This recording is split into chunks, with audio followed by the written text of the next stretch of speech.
नमस्कार, मी अंकिता. आज आपण बनवणार आहोत पालक पनीर. इथे मी एक जुडी पालक बारीक करून घेतला आहे, टोमॅटो, हिरवी मिरची, टोमॅटो असं आपण आधी परतून घेणार आहोत. शिजवून मऊ लुसलुशीत मिरची त्यामध्ये टाकून 1 मिनिटासाठी आता झाकण ठेवूया. टोमॅटो असा छान शिजलाय. आता त्यामध्ये टाकूया ती बारीक केलेली स्वच्छ धुतलेली पालक.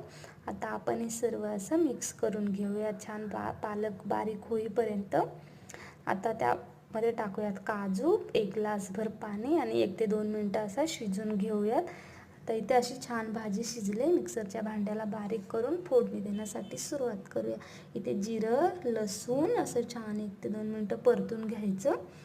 आता त्यामध्ये टाकूयात गरम मसाले. त्याची पेस्ट करायची पाणी टाकून आपल्या हाताने थोडी आणि परतून घ्यायचे गरम मसाले असे तेल सुटेपर्यंत. आता बारीक केलेली पालक पण अशी तेलात परतून घ्यायची मसाल्यांमध्ये. आता पालकचं शिजवताना पाणी टाकलं होतं ते टाकून असं 7 ते 8 मिनिटासाठी उकळी काढून घ्यायची. Like, subscribe, share.